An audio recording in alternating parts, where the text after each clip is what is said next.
आज हम डिस्कस करेंगे लॉन्चिंग रॉकेट इन स्पेस के बारे में। यानी रॉकेट को किस तरह से स्पेस में यानी खला में भेजा जाता है। लॉन्च करना कहते हैं किसी चीज़ को स्टार्ट करना या भेजना। तो हम रॉकेट को किस तरह से स्पेस में भेजते हैं या लॉन्च करते हैं, इसके बारे में हम आज की वीडियो में डिस्कस करेंगे। तो हम जानते हैं कि रॉकेट को मुख्तलिफ पर्पसेस के लिए स्पेस में इस्तेमाल किया जाता है, जैसे कि मुख्तलिफ तरह के जो आर्टिफिशियल सैटेलाइट्स होते हैं उनको लॉन्च करने के लिए रॉकेट्स का इस्तेमाल किया जाता है। यानी रॉकेट्स के ज़रिए से सैटेलाइट्स को स्पेस में भेजा जाता है। जैसे कम्युनिकेशन सैटेलाइट्स होते हैं, जियो स्टेशनरी सैटेलाइट्स होते हैं। तो मुख्तलिफ सैटेलाइट्स होते हैं जिनके डिफरेंट डिफरेंट काम होते हैं, जिनको हम अपनी पिछली वीडियोस में डिटेल से डिस्कस कर चुके हैं।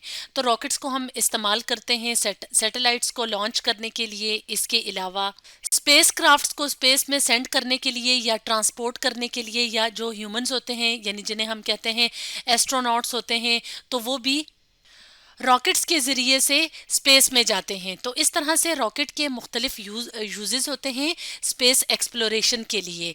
तो रॉकेट का जो लॉन्च है वो डिपेंड करता है, या हम यूं कहें कि वो वर्क करता है Newton's third law of motion का जो प्रिंसिपल होता है, या जो Newton third law of motion होता है, तो उस पे लॉन्चिंग ऑफ रॉकेट जो है वो डिपेंड करता है। तो Newton's third law of motion क्या होता है? तो न्यूटन थर्ड लॉ के मुताबिक हर जो एक्शन होता है उसका इक्वल और ऑपोजिट रिएक्शन होता है। इस बात का क्या मतलब है, इस चीज को समझने के लिए हम अपने सामने एक डायग्राम ले आते हैं। तो यहाँ पे हम अपने सामने इस डायग्राम में देख रहे हैं कि एक रनर जो है, यानी एक आदमी जो है वो भाग रहा है। तो ये जो रनर है ये क्या करता है, ये ग्राउंड को यानी जमीन को नीचे की तरफ और पीछे की तरफ धकेलता है। यानी जब फोर्स लगाता है तो वो किस डायरेक्शन में होती है, नीचे की तरफ और बैकवर्ड डायरेक्शन में होती है। तो ये क्या है, ये एक्शन है। जबकि इसके ऑपोजिट में क्या होता है कि जो ग्राउंड है यानी जो जमीन है वो क्या करती है, वो रनर पे इक्वल फोर्स लगाती है, लेकिन किस डायरेक्शन में लगाती है, फॉरवर्ड डायरेक्शन में, यानी आगे की डायरेक्शन में। तो ये क्या है, ये रिएक्शन है। तो इस तरह से हम कहते हैं कि Newton third law of motion के मुताबिक हर जो एक्शन होता है उसका इक्वल और ऑपोजिट रिएक्शन होता है। तो इसी प्रिंसिपल पे रॉकेट्स भी काम करते हैं, और रॉकेट्स जो हैं उनको लॉन्च किया जाता है स्पेस में। अब यहाँ पे किस तरह से एक्शन और रिएक्शन काम करते हैं, इस चीज को समझने के लिए हम अपने सामने इस डायग्राम को ले आएंगे। तो यहाँ पे हम देखेंगे कि एक्शन जो है, जिसे हम एक्शन कह रहे हैं, उसमें क्या हो रहा है। तो यहाँ पे हम देखते हैं कि यहाँ पे इंजन होता है जिसमें कि फ्यूल मौजूद होता है। तो जब फ्यूल को बर्न किया जाता है, जलाया जाता है, तो इंजन क्या प्रोड्यूस करता है, हॉट एग्जॉस्ट गैसेस। यानी ये क्या है, यहाँ से आपको गैसेस जो हैं वो, या फ्यूल जो है वो निकलता हुआ नजर आ रहा है। तो ये किस डायरेक्शन में है, ये डाउनवर्ड डायरेक्शन में है, यानी जो ग्राउंड की तरफ जो डायरेक्शन है, तो उस पे आपको फ्यूल जलता हुआ नजर आता है। जबकि उसका रिएक्शन जो है वो आपको ऑपोजिट डायरेक्शन में यानी ऊपर की तरफ यानी स्पेस की तरफ नजर आ रहा है। तो रिएक्शन में क्या होगा कि रॉकेट पे एक प्रोपेलिंग सी या एक थर्स्टिंग सी फोर्स जो है वो प्रोड्यूस होगी, और वो किस डायरेक्शन में होगी, फॉरवर्ड डायरेक्शन में, यानी इस डायरेक्शन में। तो एक्शन जो है वो आपको इस तरह से डाउनवर्ड डायरेक्शन में या बैक ऑफ इंजन पे नजर आ रहा है। जबकि जो रिएक्शन है तो वो किस डायरेक्शन में है, वो फॉरवर्ड डायरेक्शन में है, यानी यहाँ पे जो है वो फ्यूल बर्न करेगा और ऊपर की तरफ या आगे की तरफ जो है वो रॉकेट मूव करेगा।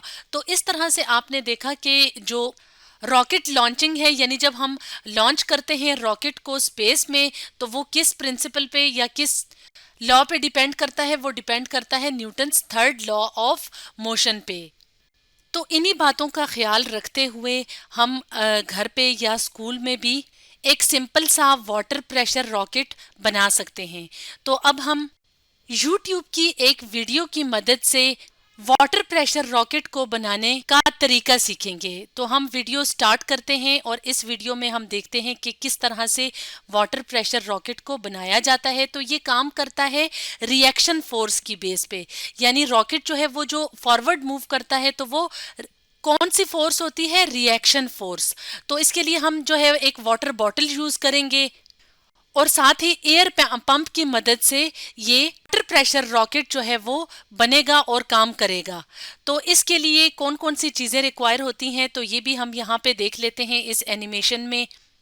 तो इसके लिए हमें चाहिए कार्डबोर्ड यानी गत्ता, इसके अलावा कंस्ट्रक्शन पेपर्स यानी इजीली जो सॉफ्ट पेपर मिल जाते हैं, इसके अलावा बॉटल, रूलर, सीजर्स यानी कैंची, टेप और कॉर्क और नीडल चाहिए होती है। तो अब इसको बनाने के लिए क्या करना है कि एक बॉटल लेनी है और उसके साथ जो है वो कार्डबोर्ड की मदद से 3 फिन्स लगाने हैं ताकि इसका बैलेंस रहे। फिन्स यानी पर से बनाने हैं। तो इसके लिए क्या करना है कि कार्डबोर्ड के ऊपर इक्वल जो है वो निशान लगाने हैं और उसको कैंची की मदद से काटना है। तो इस शेप के 3 फिन्स बनाने हैं और उसके बाद क्या करना है कि ये जो 3 फिन्स बन गए हैं इनको बॉटल के साथ अटैच करना है, यानी डक्ट टेप लेके जो हार्ड सी टेप होती है तो उसकी मदद से इस तरह से इसी डायरेक्शन में इसको लगाना है ताकि ये बॉटल का बैलेंस रहे। उसके बाद ये जो पेपर हैं जो हमने लिए हैं मुख्तलिफ कलर्स के, तो उसके ऊपर एक सर्कल ड्रॉ करना है और इस सर्कल को काट के इसकी एक कोन बनानी है। तो उस कोन को बनाने के लिए क्या करना है कि इस तरह से कैंची की मदद से इसको दरमियान से थोड़ा सा कट लगाना है और जो बॉटल की नीचे वाली साइड होती है उसके ऊपर इसको अटैच करना है। इसके अलावा कॉर्क की बॉटल लेके कॉर्क लेके जो स्टॉपर का काम करता है उसके अंदर इस तरह से नीडल को एंटर करना है। तो इसके अंदर से जो है वो एयर यानी हवा जो है वो इस बॉटल के अंदर जाएगी। तो कॉर्क को इस ओपनिंग पे जो ओपन वाली जगह होती है बॉटल की उस पे लगाना है और कोन को नीचे की तरफ अटैच करना है। अब इसको क्या करना है कि इसको एयर आएगी जो एयर पंप है उसके साथ अटैच करना है। इस पूरे सेटअप को इस तरह से जो है वो अटैच करना है और अब जो है वो इस पे एयर का प्रेशर अप्लाई करना है, यानी हवा जो है वो अंदर जाएगी और इसमें पानी भी डालना है। पानी कितना डालना है बोतल में कि 3 हिस्से जो है उसमें से 2 हिस्से खाली छोड़ के 1 हिस्से जो है उसमें पानी डालना है। तो इस तरह से जब उसको प्रेशर मिलेगा तो इस तरह से ये क्या करेगा, बिल्कुल रॉकेट की तरह जो है वो बिहेव करेगा। यानी हमने जो है वो घर पे एक रॉकेट बनाया है जो एक्शन और रिएक्शन फोर्स के प्रिंसिपल पे काम करेगी। तो इस तरह से एक सिंपल सी एनिमेशन की मदद से हमने सीखा कि किस तरह से घर पे भी हम एक वाटर प्रेशर रॉकेट बना सकते हैं। तो आज हमने डिस्कस किया लॉन्चिंग रॉकेट इन स्पेस के बारे में।